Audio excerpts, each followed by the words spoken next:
안녕하세요. 저는 30살 남자입니다. 가을로 들어서는 길목에서 모두들 안녕하신지요? 요즘 제 인생에 기막힌 인연이 생겨 사연으로 한번 적어봤습니다. 그럼 제 사연 시작하겠습니다. 저의 어린 시절은 조금 우울했습니다. 밝고 낙천적인 지금과 달리 초등학생 때부터 사춘기 전까지는 굉장히 우울하고 비관적인 아이였습니다. 저는 외동이었고 저희 부모님은 맞벌이를 하셨는데 두 분 사이가 많이 안 좋았습니다. 아직까지도 두 분이 어떤 상황에 놓여졌었는지 자세히 알 순 없지만 그때 두 분이 싸우는 소리를 들었던 걸로 추측한 바는 아버지 댁에 빚이 굉장히 많았다는 거였습니다. 그게 아마도 친할아버지 빚이었나 봐요. 친할아버지는 알아주는 부자셨는데 뭔가 잘못되었고 빚을 많이 지신 채 돌아가신 것 같았습니다. 그리고 그걸 두 분이서 일해서 갚아 나가셨죠. 주로 싸움의 시작은 어머니로부터 시작이 되었습니다. 시작뿐 아니라 시작부터 끝까지 어머니가 공격을 하는 쪽이었죠.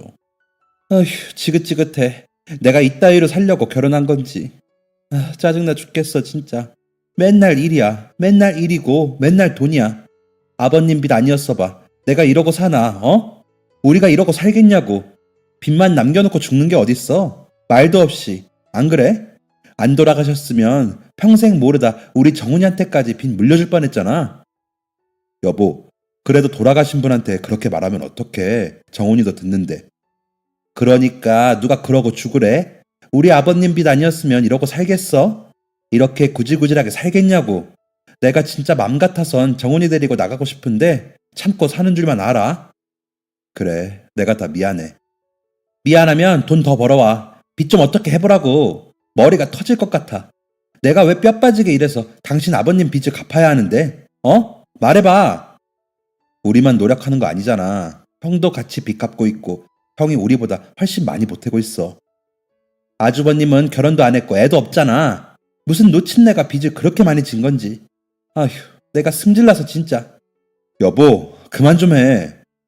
이런 환경에서 자랐습니다. 일주일에 서너 번은 제 앞에서 싸우셨습니다. 안 싸우는 날은 어머니가 늦게 들어오시거나 아버지가 늦게 들어오시거나 둘 중 하나였습니다.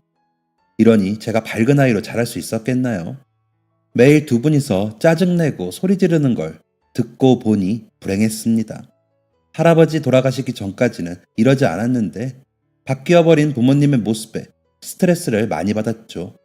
그러다가 결국 제가 초등학교 6학년이 되던 해에 두 분은 이혼을 하셨습니다. 어느 날부터 어머니의 모습이 보이지 않아서 이상하다 생각하고 있었는데 아버지가 저를 불러 솔직하게 말해주시더라고요. 어머니랑 이혼을 했고 저는 아버지와 같이 살게 되었다고요. 그땐 좀 당혹스럽긴 했습니다.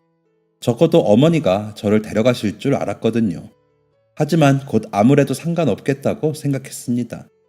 어차피 두 분 다 맞벌이를 하셨기 때문에 저에게 온전하게 시간을 투자한 적도 없었고 그만큼의 사랑과 관심을 주셨던 적도 없었으니까요.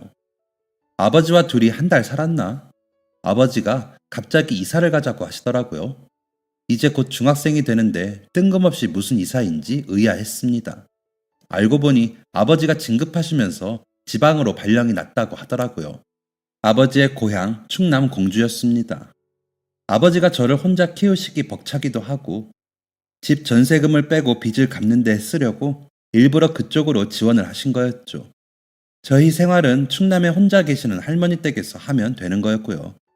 어쩔 수 없는 상황인 건 알았지만 어린 저는 불만이 많았습니다. 할머니 댁에 가본 적이 있었는데 거긴 진짜 아무것도 없는 시골이었거든요. 반면에 제가 원래 살던 곳은 서울에 있는 아파트였고요. 이사가면 지금 친구들하고도 영영 헤어질 테고 할머니 댁은 시골이라 오락도 못하고 치킨, 피자, 햄버거 같은 것도 없었으니까요. 하지만 저의 마음과 다르게 이사는 빠르게 진행되었습니다.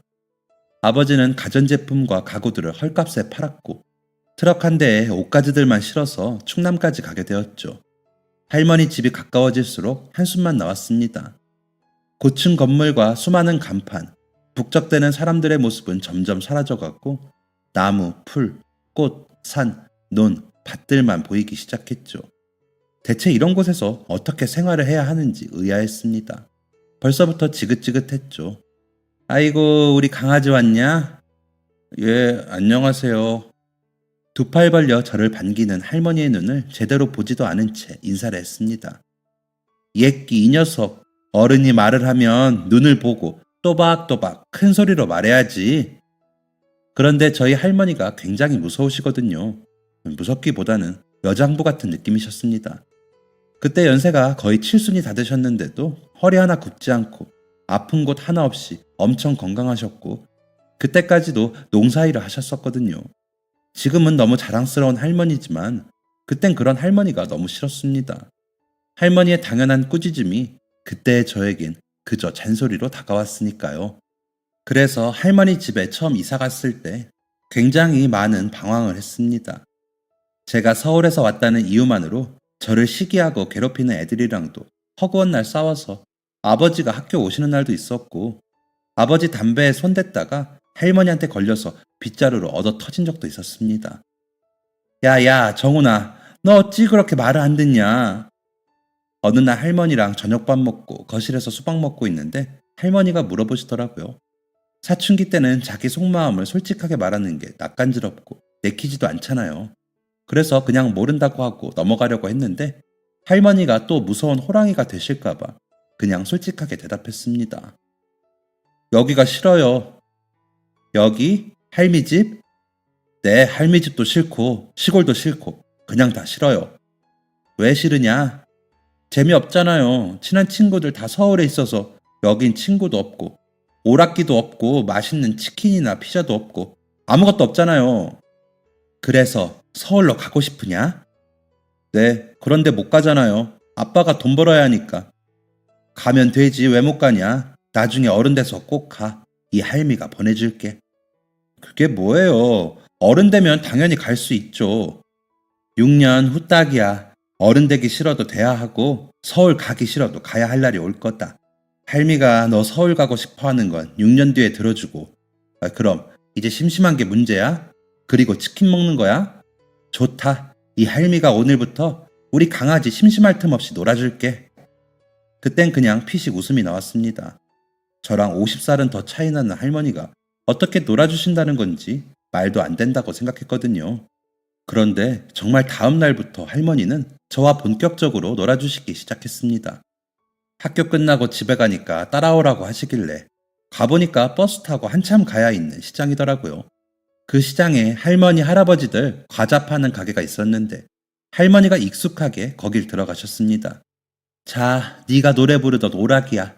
마음껏 해라. 진짜 오락기가 있었습니다. 서울에 있던 초등학교 근처에 있던 오락기랑 똑같이 생긴 오락기였습니다.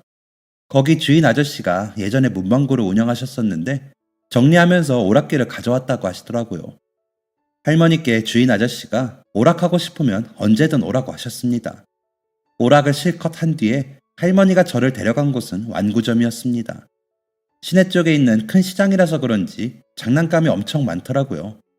할머니가 갖고 싶은 거 있으면 골라보라고 하셨습니다. 저는 레고 하나랑 부루마블을 골랐습니다. 같이 할 사람은 없었지만 그냥 혼자 해도 재밌겠다 싶었거든요. 마지막으로 할머니는 닭을 한 마리 사셨고 해가 뉘엿해져서야 집으로 돌아가는 버스를 탔습니다. 집에 도착하자마자 과자 가게에서 받아온 과자를 먹으며 레고를 하고 있었습니다. 할머니께서 저녁 시간을 한참 넘기고서 저를 부르시더라고요. 나가보니까 치킨 같기도 하고 아닌 것 같기도 한 게 식탁 위에 있었습니다. 치킨 먹어라 우리 강아지. 웃겼습니다. 치킨처럼 튀김옷은 입고 있었지만 안에 속살은 백숙에 있는 닭이랑 똑같았습니다. 그래도 맛있었습니다. 제가 맛있게 잘 먹으니까 할머니가 좋아하셨습니다. 밥을 먹고 난 후에는 부루마블을 꺼냈습니다. 혼자 해보려고 하는데 그러니까 영 재미가 없더라고요. 그래서 할머니에게 이거 해주실 수 있냐고 여쭸더니 할머니가 더 신나서 하셨습니다. 할머니 부루마블 잘하시더라고요.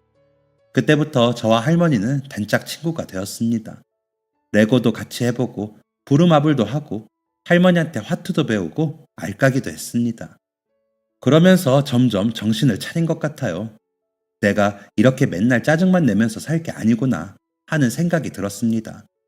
그때부터 학교에서 자지 않고 공부도 하고 할머니 도와서 집안일도 하곤 했습니다. 그러니 정말 6년의 시간이 훌쩍 흐르더라고요. 저는 고등학교 졸업하고 서울에 있는 큰아버지 댁으로 가게 되었습니다. 사실 성적도 그럭저럭이라 대학교에 가진 못했지만 아버지가 일자리도 많고 또래도 많은 서울 가서 일 구해보라고 하셨거든요. 저도 같은 뜻이었고요. 그렇게 서울에 갈 준비를 하던 어느 날 할머니께서 저를 부르셨습니다. 우리 강아지 이거 가지고 서울 가라. 할머니가 제게 흰 봉투를 내미셨습니다.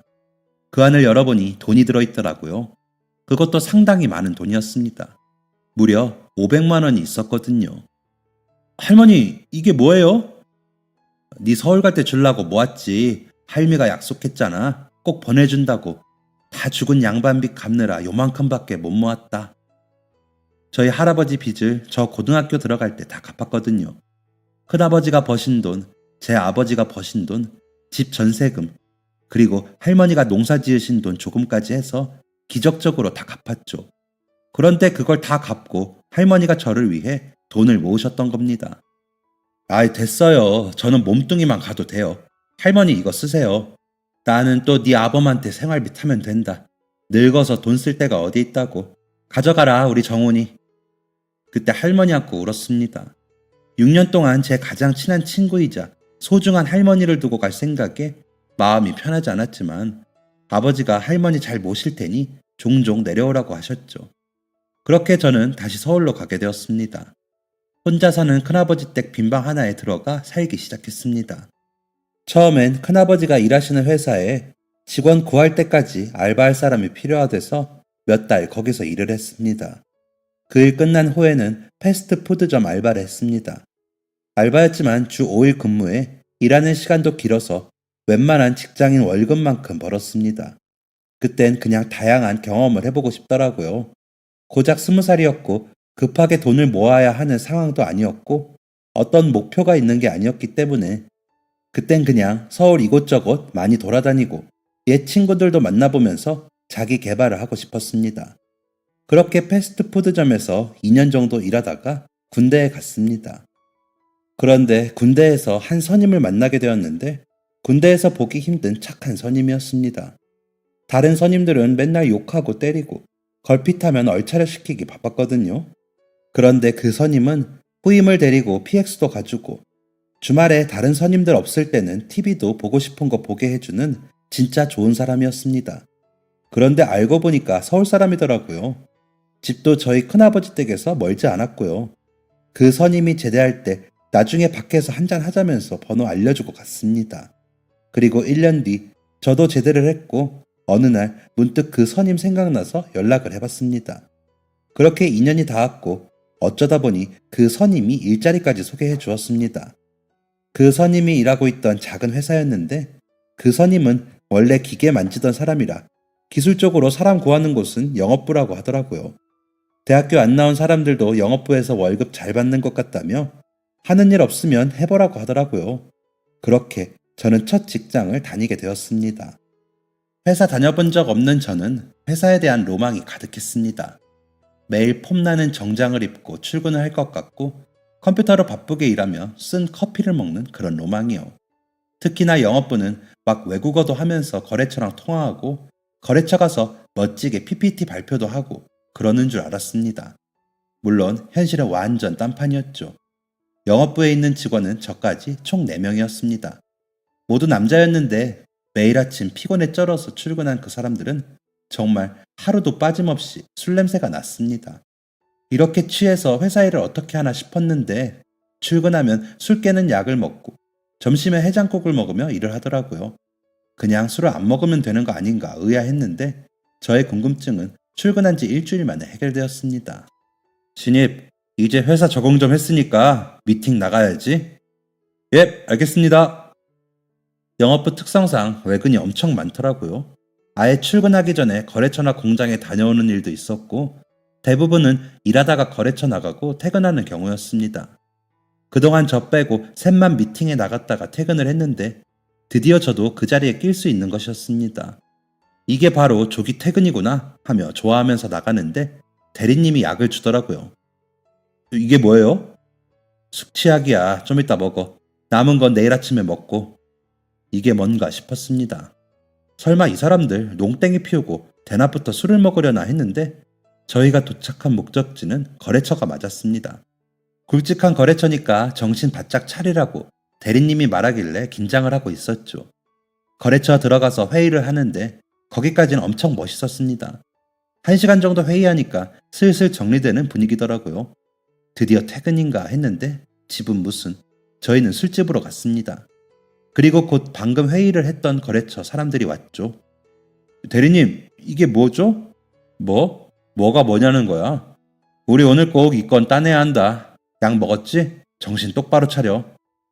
대리님은 비장했습니다. 대리님뿐만 아니라 과장님, 부장님도 아주 비장한 표정이었죠. 아, 나 지금 일하러 온 거구나. 이게 영업부 일이구나 하고 깨닫게 되었습니다. 그렇게 저의 사회생활은 시작되었습니다. 처음엔 숙취로 정신을 못 차릴 것 같더니 그 짓도 한 달 하니까 익숙해지더라고요. 다만 익숙해지지 않는 건 부장님이었습니다. 저를 되게 싫어하더라고요. 야, 이 자식아, 너 몇 시인데 이제 와? 네? 아직 출근 시간 안 됐는데. 신입이면 출근 시간 1시간 전부터 와서 선배들 자리 닦아놓고 커피 세팅해야 하는 거 몰라? 아, 네? 아, 죄송합니다. 터무니없는 말이죠. 또 어떤 날은 이런 적도 있었습니다. 너 키가 왜 이렇게 작아? 네? 저 키 175인데 작은 건 아닌 것 같은데요. 너 어제 거래처 막내 못 봤어? 훤칠하니 잘생겼잖아. 그 정도는 돼야 영업부라고 할 수 있지. 아휴, 비리비리해서 쓸모도 없고. 부장님은 저보다 키도 작고 뚱뚱했습니다. 영업부를 외모로 뽑는다면 저뿐만 아니라 모두가 다 탈락인데 그냥 저한테 해코지를 하고 싶었던 것 같습니다. 내가 부장님한테 혼이 나면 대리님은 화풀이야 화풀이, 그냥 참고 견디는 수밖에 없다고 했습니다. 하지만 제가 화를 잘 참는 성격은 아니거든요. 결국 거래처랑 술 먹는 자리에서 실수를 하고 말았습니다. 아니, 실수가 아니라 그냥 속마음이 나왔습니다. 하하하, 예, 사장님, 저희 믿고 맡겨주세요. 잘하겠습니다. 야, 막내야, 뭐하냐? 사장님 술 안 따라드리고. 부장님이 자기가 거래처 사장님 술 따르면 될 것을 꼭 저를 시키더라고요. 자리도 제일 멀리 앉아서 비집고 들어가서 사장님이랑 부장님 술을 따랐습니다. 그런데 부장 이 인간이 술이 많이 들어갔는지 제 머리를 팍 때리더라고요. 그러면서 하는 말이 빨리 눈치껏 좀 해라 임마 하는 겁니다. 저 여지껏 살면서 친구들이랑 싸운 적은 있어도 누구한테 맞은 적은 없었습니다. 아, 할머니 빼고요. 아무튼 그때 못 참겠어서 화를 냈습니다. 부장님, 지금 제 머리 때리셨어요? 저 경찰 부를까요? 에? 폭언도 모자라 이제 폭력을 하세요? 저희 부모님한테도 맞아본 적 없어요. 이건 선을 넘으셨는데요? 에? 부장님이면 답니까? 예? 다냐고요? 그때 거래처 사람들이랑 저희 회사 대리님이랑 과장님이랑 저 말리고 아주 난리였습니다. 그 다음부터 부장한테 완전 찍혀버렸고 다시는 저를 미팅 자리에 데려가지 않더라고요. 그 이후로 제 업무는 외로워졌습니다. 다들 외근 나가면 기획안 만들고 거래처 물건 납품 나가고 했습니다. 부장의 구박은 더 심해졌지만 그래도 나쁘진 않더라고요. 먹기 싫은 술 먹으면서 웃기지도 않은 얘기에 안 웃어도 됐으니까요. 성수기가 되면서 거래처에 물건 샘플 나가고 피드백 받고 물건 나가고 하는 외근이 많아졌습니다. 저는 혼자 회사차를 몰고 거래처 여기저기를 바쁘게 다녔습니다. 그때 자주 가던 거래처가 있었어요. 강남에 있던 곳이었는데 저희 회사랑 거래를 오래 하기도 했고 그때 같이 협업해서 진행하던 물건 샘플 때문에 일주일에 2-3번씩 왔다 갔다 했습니다. 그런데 어느 날 그 거래처에 급하게 물건 보낼 게 있어서 도로변에 깜빡이 켜고 차 세워둔 적이 있었습니다. 얼른 거래처 들어갔다가 나오는데 분명 저희 회사 차가 맞는데 어떤 할아버지가 조수석에 앉아 계시더라고요. 제가 조수석 문을 열자 무섭게 생긴 할아버지가 저를 쳐다봤습니다. 머리가 하얀 할아버지는 체구도 크시고 인상도 좀 무서우셨습니다. 할아버지, 누구세요? 경기도도 가나요? 에?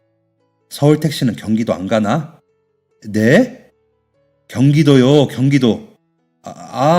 할아버지, 이거 택시 아니에요. 아이고, 택시인 줄 알고 타셨구나. 죄송해요. 이거 택시 아니에요. 내려주세요. 아이고, 멀면 멀다고 하지. 거짓말은 참나. 할아버지는 투덜대면서 차에서 내리셨습니다. 저희 회사 차가 홍보 목적으로 노란색으로 하고 다녔거든요. 그래서 할아버지가 택시로 착각하신 것 같았습니다. 그래도 그땐 어이도 없고 무슨 이런 할아버지가 다 있나 싶었습니다. 그러면서 약간 저희 할머니의 모습과 겹쳐 보였습니다. 저희 할머니도 엄청 무서우시잖아요. 강렬한 인상이 저희 할머니와 비슷해 보이더라고요. 그리고 이틀 뒤 저는 또 그 거래처에 가게 되었습니다. 이번엔 거래처 바로 옆 골목 들어가는 길에 세워두고 가서 일을 봤습니다. 물건 가져다 주고 거래처 팀장님이 담배 핀 데서 같이 나왔었거든요. 그런데 제 차 쪽에 이전에 봤던 그 할아버지가 서 계시는 겁니다. 저 할아버지 또 오셨네. 택시 아니라니까. 정우 씨, 저분 알아요? 예? 이틀 전에 물건 가져다 주러 왔을 때 저 할아버지가 제 차에 타 계시더라고요. 택시인 줄 알고 착각하셨대요. 아이고, 하긴 연세를 많이 드시긴 했지. 네? 팀장님 아는 분이세요? 저 할아버지 우리 회사 건물주셔. 예? 팀장님 시선을 따라 거래처 건물을 다시 살펴봤는데 그 건물이 되게 컸거든요. 층수는 6층 정도 높이에 꽤 넓고 지역도 강남이었으니까 건물주가 받는 월세만 해도 어마어마할 텐데 할아버지는 왜 여기서 자꾸 택시만 잡고 계시나 의아했습니다. 솔직히 그 정도라면 운전기사를 몇 데리고 있어도 이상할 것 같지 않았거든요. 인상 완전 무서우시죠? 목소리도 무섭고. 네. 그런데 성격은 엄청 좋으셔요. 할아버지 성격이 좋다는 팀장님의 말에 고개를 갸웃했습니다. 이틀 전 제가 본 모습은 좋은 성격과는 거리가 멀어 보였거든요. 팀장님은 계속해서 말을 이어갔습니다. 우리 회사가 올해 5년이 됐거든요. 그동안 새 올린 적이 단 한 번도 없어요. 대단하지, 강남바닥에서. 다른 건물들은 해마다 오르는데 저분은 안 그러시더라고. 시세도 주변보다 많이 저렴한 편이고 보수공사 같은 것도 미루지 않고 빨리빨리 해주시고 한 번씩 건물 돌아다니며 직접 확인도 하시더라고요. 그것만으로도 대단하시잖아. 다들 그냥 업체 맡기고 나 몰라라 하는데. 그런데 더 대단한 건 가끔씩 과일이나 직접 한 음식 같은 것도 나눠주신다니까. 할아버지가 한 건 아니고 할머니가 하신 건데 명절 때 우리 같은 작은 회사는 잘 못 쉬잖아요. 그때 할머니가 직접 하신 전 가져다 주시고 선물 들어오는 거 많다며 과일도 나눠주시더라고요. 두 분 사이도 어찌나 좋으셨는지 혼자 다니시는 걸 본 적이 없었다니까요. 맨날 두 분이서 손잡고 서로 챙겨주시고 진짜 보기 좋았는데. 팀장님은 말끝을 흐리면서 아련하게 할아버지를 쳐다봤습니다. 그 뒷내용이 궁금했습니다. 보기 좋았는데 뭐요? 지금은 저렇게 혼자 다니시잖아요. 왜요? 싸우셨나? 할머니가 돌아가셨어요. 석 달 됐나? 그때 우리 회사 직원들도 장례식장 다 갔었는데 할아버지가 어찌나 우시던지. 아들이 하나 있는데 공무원이거든요. 게다가 지방에 있다더라고. 그래서 저렇게 혼자 다니시나 보네. 에휴. 갑자기 이틀 전 할아버지를 이상하다고 생각한 제 자신이 너무 부끄러워졌습니다. 그런 사정이 있는 줄 꿈에도 몰랐으니까요. 저는 회사차 주변에서 서성이고 계시는 할아버지에게 다가갔습니다. 택시 타러 오셨어요? 예, 경기도 갑니까? 네, 그럼요. 타세요, 어르신. 저는 혼자가 되신 할아버지가 딱해서 택시 행세를 하고 차를 태워드렸습니다. 택시를 못 타 안절부절해 하던 할아버지의 표정이 한결 가벼워지더라고요. 다행이라 생각하며 할아버지와 대화를 나눠보려 했습니다. 어디 가시는 거예요? 약속이 있어서 갑니다. 제 질문에 할아버지는 싱글벙글 웃으셨습니다. 어디를 가시는 걸까 궁금했습니다. 더 물어볼까 고민하는데 할아버지께서 먼저 말씀해 주시더라고요. 꽃 보면서 산책하려고 합니다. 와, 그러시구나. 누구랑요? 누구긴 누구겠어요. 우리 할머니지. 이상하더라고요. 거래처 팀장님 말로는 분명 할머니께서 돌아가셨다고 했는데 이건 무슨 말인가 싶었습니다. 그땐 더 물어보는 건 실례인 것 같아서 혹시 다른 분이 생기신 건가 정도로 생각했습니다. 말씀하신 장소에 도착했는데 그냥 아무것도 없는 시골길이더라고요. 할아버지, 정말 여기가 맞아요? 집엔 어떻게 가시려고요? 네, 맞아요. 고맙습니다. 집엔 제가 알아서 갈게요. 여긴 대체 뭐하러 오신 건지, 정말 누굴 만나긴 하시는 건지 걱정이 되었지만 할아버지께서 먼저 발걸음을 옮기시길래 저도 그냥 자리를 떠났습니다. 할아버지가 주신 5만 원을 꼭 쥐고요. 택시하라고 거짓말하고 모셨는데 택시비가 공짜라고 하면 이상하니까 기름값이다 생각하고 받았습니다. 그리고 그 다음날 부장한테 엄청 혼났습니다. 그날 그 거래처 들렸다가 퇴근하는 거였어서 상관없을 줄 알고 할아버지 모셔다 드린 거였었거든요. 그런데 대뜸 회사차가 네 차냐면서 소리를 지르더라고요. 그냥 건덕지 하나 잡았다 이거죠. 사유서 쓸 일도 아니었고 해서 그냥 한 귀로 듣고 한 귀로 흘렸습니다. 그로부터 일주일 뒤 또 그 거래처를 갈 일이 있었습니다.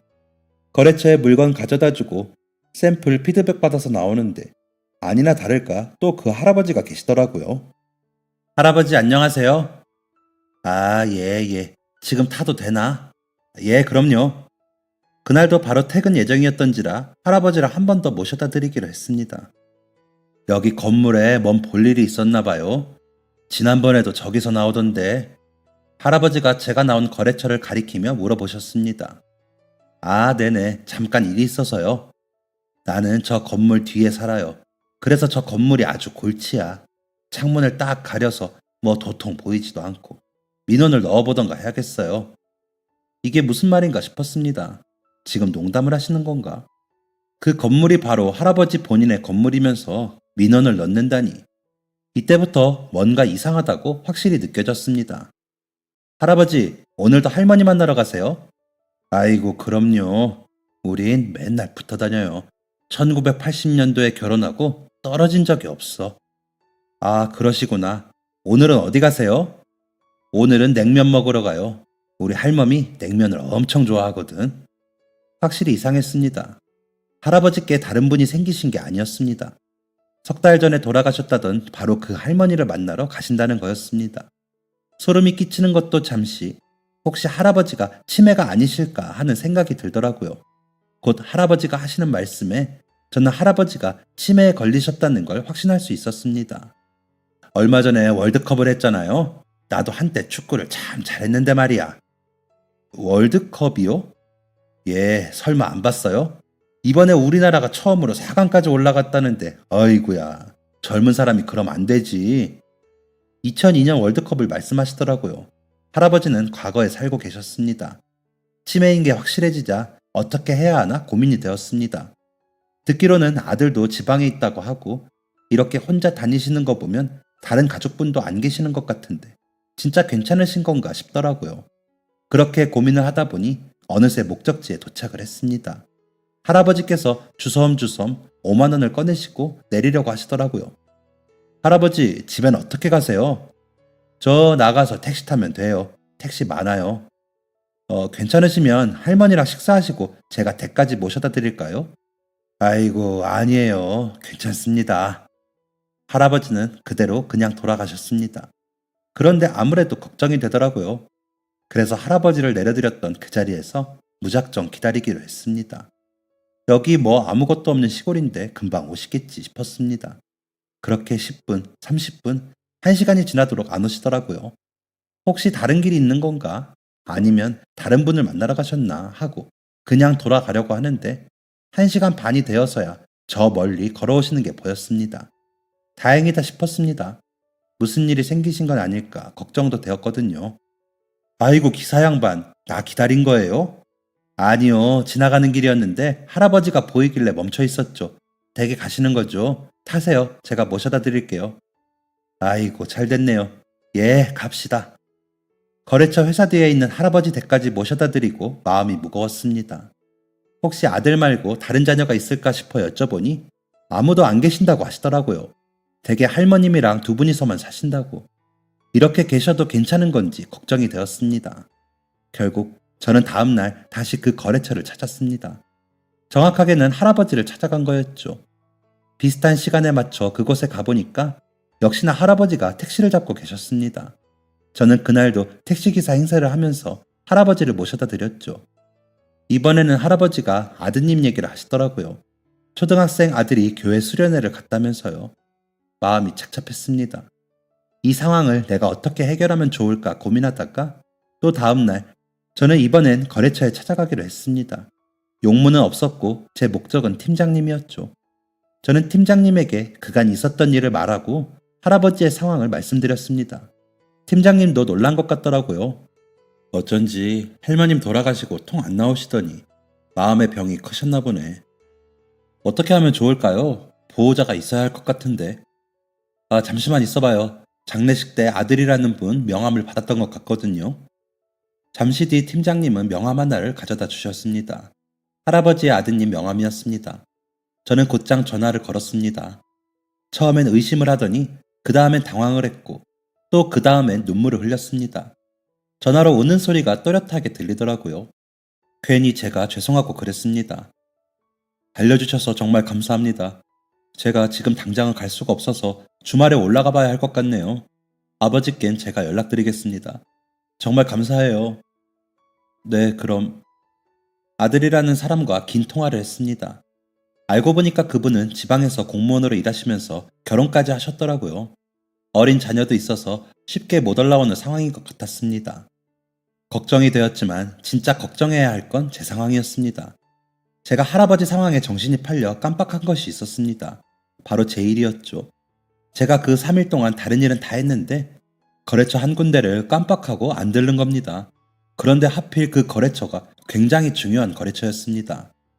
야, 네가 제정신이야? 어? 지금 장난하는 거냐고. 우리가 나가서 고생하면서 거래처 물어온 걸 감히 네가 날려? 너 미친 거지? 미치지 않고서야 그럴 수 있냐? 야, 너 차 블랙박스 돌려. 이 새끼 이거 뭐하고 다니는지 좀 봐야겠다. 부장놈 아주 딱 걸렸다 싶었겠죠. 그리고 전 딱 걸렸고요.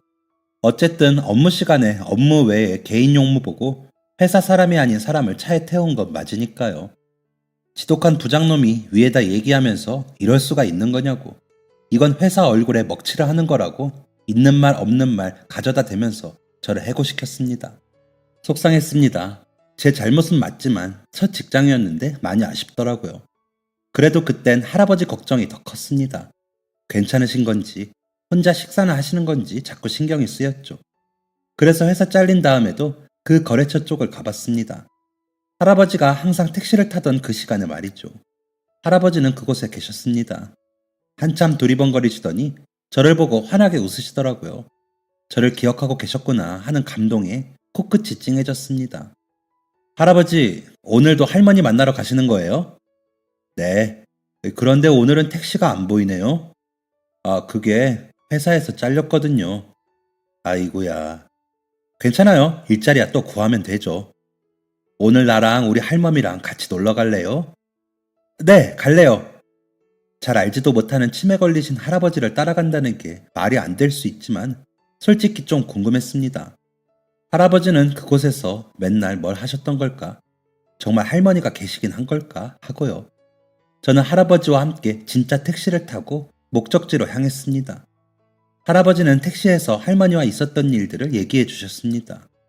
그때를 회상하며 추억에 젖어 신이나 말씀을 하시는데 꼭 어린 소년처럼 보였습니다. 할머니 얘기를 하시면서 너무 좋아하셨거든요. 할머니와 같이 가셨던 곳, 할머니가 좋아하시던 음식, 결혼하시던 날, 아드님을 낳던 날 모두 얘기해 주셨습니다. 할아버지의 추억을 듣는 건 참 재밌었습니다. 그렇게 한참을 대화를 하다 보니 어느새 목적지에 도착했습니다. 좀 두근거리더라고요. 뭐가 있을까 하고요. 할아버지는 익숙하게 걸어가셨습니다.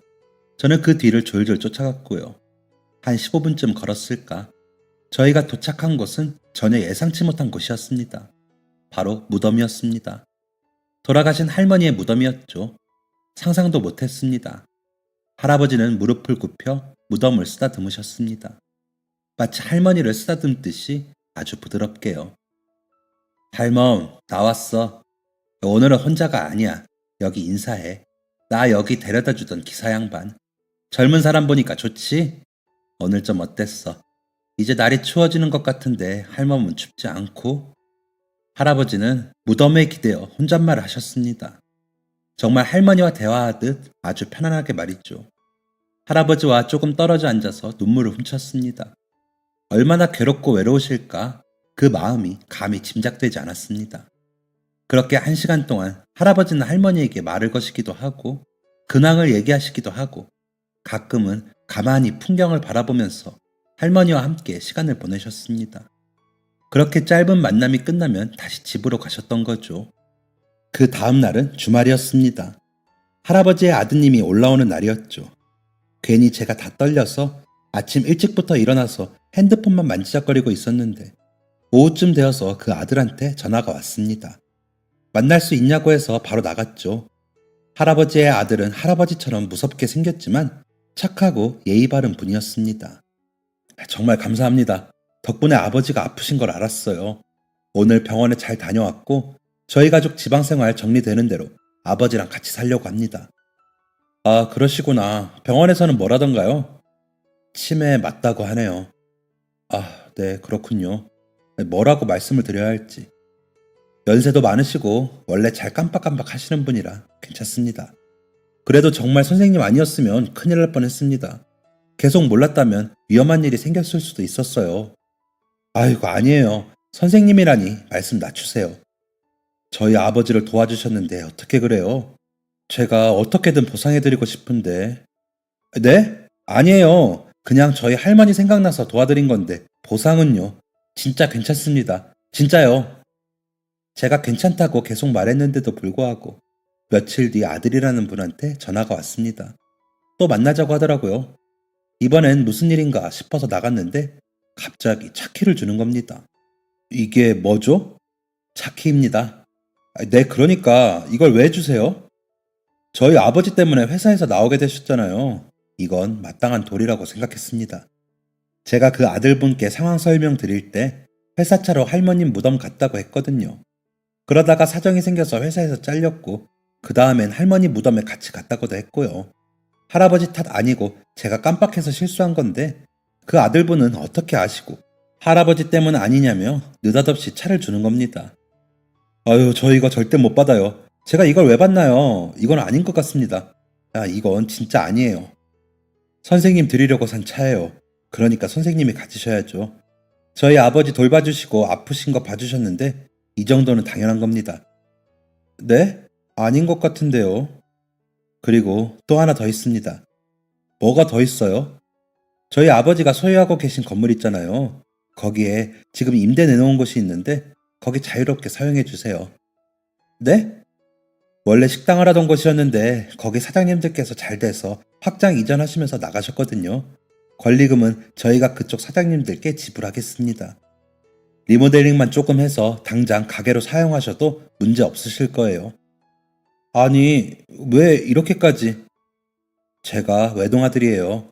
학교 다닐 때 아버지 속 참 많이 썩이다가 사람 되겠다고 공무원 합격한 건데 어쩌다 지방으로 가게 되면서 단 한 번도 제대로 아들 노릇을 못했어요. 그걸 저 대신 해주셨잖아요. 그러니까 제가 해드릴 수 있는 한에선 뭐든 해드리고 싶어요. 뭐라 할 말이 없었습니다. 저와 너무 비슷한 처지라고 느껴져서요. 그래, 이건 하늘이 주신 기회다 라고 생각하고 주신 것들을 감사히 받기로 했습니다. 그 가게에서 뭘 할까 고민하다가 대출 좀 받아서 리모델링하고 햄버거 가게 운영했습니다. 제가 또 패스트푸드점에서 일을 했었잖아요. 그때 경력을 살려서 도전해봤습니다. 이전 사장님들이 대박나서 확장 이전하셨다고 했는데 그 기운이 남아있었나 봐요. 햄버거 가게가 엄청 잘 되고 있습니다. 물론 현재 진행형이고요. 예전 거래처였던 회사 사람들이 단골로 많이 이용해주고 계십니다. 그때 그 팀장님도 자주 오시고요. 그리고 할아버지는 거의 매일 만나고 있습니다. 할아버지가 저희 가게 햄버거 엄청 좋아하시거든요. 할아버지 아드님이 사준 차로 가끔 할아버지랑 드라이브도 갑니다. 할머니 무덤도 가고 지난달에는 바다 가서 발도 담그고 왔습니다. 사실 저는 별로 한 게 없는데 너무 호사를 누리는 것 같다는 생각을 자주 하면서도 또 한편으로는 이 행운을 다른 사람들에게 나눠주며 살아야겠다는 생각이 드네요. 아, 그리고 지난주에 오랜만에 아버지와 할머니를 찾아뵈었습니다. 할머니는 벌써 연세가 90 가까이 되셨는데 여전히 건강하시고 무서우십니다. 제 최고의 게임 친구이기도 하시고요. 더 열심히 노력해서 가게 운영도 잘하고 효도도 잘하는 그런 멋진 사람이 되고 싶습니다. 지켜봐주세요. 지금까지 사연 들어주셔서 감사합니다. 사연이 재밌으셨다면 구독과 좋아요를 눌러주세요. 감사합니다. 안녕히 계세요.